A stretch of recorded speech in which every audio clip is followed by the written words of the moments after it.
भारतीय आध्यात्मिक साधना में जप का प्राचीन काल से ही महत्वपूर्ण स्थान रहा है। इसका विकास समय समय पर भारत के महान संतों और योगियों ने विभिन्न युगों में अपने अनुभवों से किया है। जप उतना ही प्राचीन है जितना भारतीय संस्कृति, उपनिषदों तथा अन्य प्राचीन ग्रंथों में इनका विवरण किसी न किसी रूप में प्राप्त होता है। जब कोई भी हो नित्य दोषों को दूर कर चित्त शुद्ध करता है। अजपा जप उदाहरण के लिए जैसे एक प्रेमी अपनी प्रेमिका से कहता है कि हर सांस में आपका नाम है, यही जप अजपा जप है जो प्रकृति के द्वारा सभी को मिला हुआ है। श्वास प्रश्वास की प्रक्रिया पर अपनी चेतना को केंद्रित करके किया जाने वाला जप अजपा जप कहलाता है। यह जप सबसे सरल और उच्च कोटि का माना गया है। योग में चित्त शुद्धि की बहुत सी साधनाएं हैं, परंतु हर साधना का प्रभाव अलग अलग होता है। अर्थात कुछ साधनाएं ऐसी हैं जिन्हें साधारण व्यक्ति नहीं सह सकता, इसलिए प्रत्येक को या चाहे जिसको शक्तिपात नहीं कराया जा सकता, क्योंकि मनुष्य की प्रकृति 3 प्रकार की होती है, सात्विक, राजसिक और तामसिक। इन तीनों प्रकृतियों के मनुष्यों के लिए आध्यात्मिक क्षेत्र में साधनाएं भी अलग अलग हैं। यदि तामसिक प्रकृति के मनुष्य को सात्विक प्रकृति की साधना करवाई जाएगी या सात्विक प्रकृति के मनुष्य को तामसिक प्रकृति की साधनाएं करवाई जाए तो वह निश्चित पागल या रोगी हो जाएगा। परंतु अजपा एक ऐसी साधना है जो हर प्रकृति के व्यक्ति के लिए उपयुक्त है। यह जप अपने आप में एक पूर्ण साधना है। हकारेण बर्हिर्याति सकारेण विषेद पुनः हंसेहन सेत्यमो मंत्रण जीवो जपति सर्वदा। अजपा नाम गायत्री योगिना मोक्षदायिनी। अस्याः संकल्पमात्रेण सर्वपापैः प्रमुच्यते। कुंडलिन्या समुद्भूता गायत्री प्राणधारिणी। प्राणविद्या महाविद्या यस्ता वेत्ति स योगवित्। प्राण वायु के हकार की ध्वनि से बाहर जाने पर और सकार की ध्वनि से भीतर आने पर हमसेहंस मंत्र की उत्पत्ति शरीर में 21,600 बार होती है। इस हंस मंत्र से सोहम शब्द की उत्पत्ति होती है। हंस मंत्र का जप ही अजपा गायत्री है। यह योगियों को मोक्ष प्रदान करती है। यह गायत्री प्राण विद्या महाविद्या है।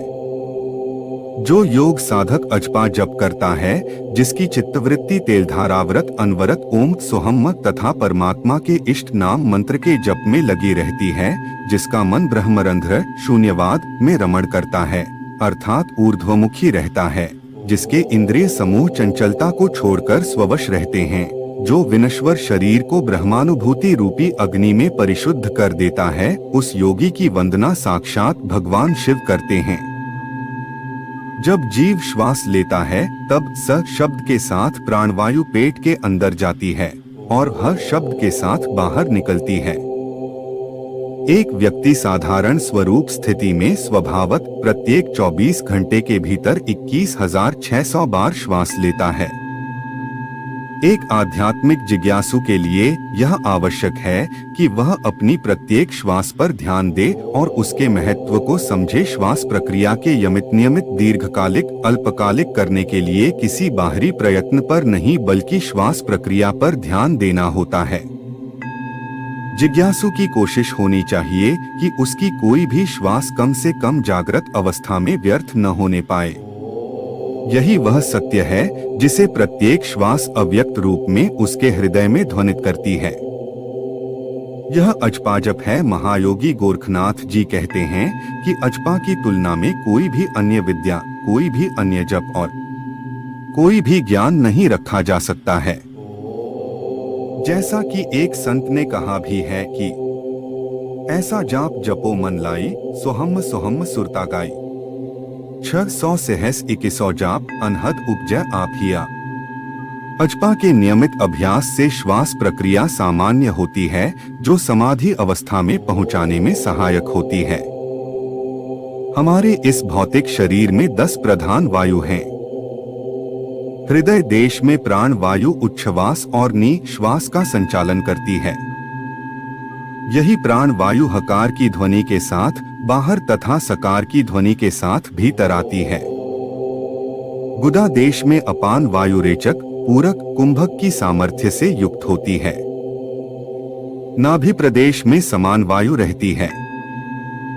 यह जठराग्नि को दीप्ति करती है और भोजन के रूप में ग्रहण किए गए पदार्थों को रसयुक्त करती तथा पचाती है। ज्ञानवायु शरीर में व्याप्त नाड़ियों का शोधन कर कांति और तेज को बढ़ाती है। कंठ में उदान वायु रहती है। इसका कार्य वमन, भाषण और शरीर से प्राण का उत्क्रमण है। प्राणवायु शरीर में व्याप्त रहकर अंग प्रत्यंग के संचालन में सहायता करती है। कूर्म वायु का कार्य आंखों की पलकों को खोलना और बंद करना होता है। कृकल वायु का कार्य है डकार उत्पन्न करना तथा मूत्र बढ़ाना। देवदत्त वायु जभाई लेने में सहायता करती है तथा धनंजय वायु समस्त शरीर में व्याप्त रहकर अव्यक्तनाद उत्पन्न करती है। हकार कीर्तितः सूर्यष्ठकारश्चंद्र उच्यते, सूर्याचंद्रम सौर्योगाद हठ योगो निगद्यते। हमारी दाहिनी नासिका से होकर जाने वाली नाड़ी सूर्य अथवा पिंगला है तथा बाईं नासिका से होकर जाने वाली नाड़ी चंद्र अथवा इड़ा है। स्वर विज्ञान के अनुसार जब इड़ा पिंगला दोनों नाड़ियां समान रूप से चलती हैं, तो वह समय सभी प्रकार की आध्यात्मिक साधना अथवा शुभ कार्य के लिए उत्तम होता है। अजपा में सर्वप्रथम आने जाने वाली श्वास के प्रति चैतन्य रहना चाहिए। श्वास सहज नहीं रहेगी। स्वाभाविक श्वास रात्रि में भी रहती है, परंतु वह अजपा नहीं है। सचेतन मन से आने जाने वाली श्वास को देखना होगा कि श्वास कहाँ तक जा रही है। जब श्वास लेते हैं तो वायु नाभि तक जाती है तथा छोड़ते समय नाभि से आती है। श्रीमद् भागवत में भी अजपा के संदर्भ में स्पष्ट कहा गया है, अपाने जुहूवते प्राणन प्राणेपान तथा प्रे प्राणापानदति रूद्ध्या प्राणायाम परायण है। अपरे नेताहारा प्राणान प्राणेषु जुह्वति सर्वेप्येते यज्ञविदो यज्ञक्षपित कल्मषा है। अंदर जाने वाली श्वास प्राण है तथा बाहर आने वाली अपान सो प्राण का प्रतिनिधित्व करती है और फम्म पान का सो को खम्म से जोड़ते हैं जिससे हमसो बनता है। कुछ ऐसे भी साधक हैं जो प्राण का मिलन प्राण से कराते हैं। अजपा के सतत अभ्यास से आत्मा ब्रह्मा की एकता, जीव और शिव की एकता का साथ आध्यात्मिक क्षेत्र में अनुभूत होता है। सभी प्रकार की विषय कामना, घृणा, ईर्ष्या, भय, चिंता, अनमनस्कता दूर हो जाती है और हृदय में आत्मपूर्णता की चेतना के आनंद का अनुभव होता है। अजपा अभ्यास की उच्चतर स्थिति में श्वास के ऊपर अधिक ध्यान देना आवश्यक नहीं रह जाता। आत्मा और ब्रह्मा की आनंदमयी एकता की भावना में श्वास पर केंद्रित ध्यान क्रमश लय हो जाता है। अह की चेतना समाप्त हो जाती है और केवल एक ज्योति से प्रकाशित अभेदात्मक आनंदमयी चेतना रह जाती है। इस प्रकार अजपा के अभ्यास से समाधि की प्राप्ति हो जाती है।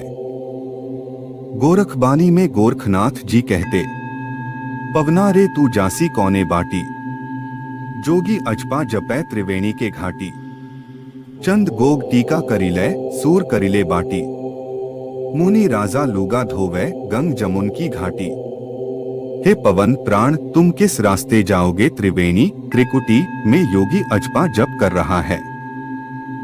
यह मार्ग बंद है। चंद्र और सूर्य नाड़ी से प्राण अवरुद्ध कर सुषुम्ना में प्राण को प्रवाहित कर इस शरीर रूपी कपड़े को धोता जा। अजपा के सतत अभ्यास से साधक उच्चतर स्थिति में पहुंचकर सच्चिदानंदमय हो जाता है। विभिन्न चरणों में इसका अभ्यास करके साधक वास्तविक शांति प्राप्त कर सकता है। अजपा का अभ्यास कुर्सी पर, जमीन पर या किसी आसन, पद्मासन, सिद्धासन या सुखासन में किया जा सकता है। अजपा के समय ध्यान के केंद्र पर मस्तिष्क को एकाग्र करना चाहिए। यह ध्यान का केंद्र आज्ञाचक्र, भ्रूमध्य, अनाहत चक्र या शरीर का कोई अन्य केंद्र हो सकता है। अजपा में श्वास गहरी तथा आरामदायक होनी चाहिए। अजपा द्वारा रोगोपचार। प्राण मंत्र और चेतना को संयुक्त करने से अजपा बनता है। यह केवल पूजा और जप का एक तरीका मात्र नहीं है। अजपा केवल साधना नहीं है। अजपा सिर्फ समाधि भी नहीं है। अजपा सिर्फ प्राणायाम भी नहीं, वरन अजपा मनुष्य के तीनों आधिभौतिक, आधिदैविक और आध्यात्मिक तापों का शमन करता है तथा विभिन्न तनावों, क्रमश शारीरिक तनावों, मानसिक तनावों तथा भावनात्मक तनावों को दूर कर शांति प्रदान करता है। अजपा का सतत अभ्यास कुंडलिनी जागरण में सहायक हो सकता है। अजपा अनिद्रा, हृदय रोग, सिर दर्द आदि अनेक रोगों में भी रामबाण साबित हुई है।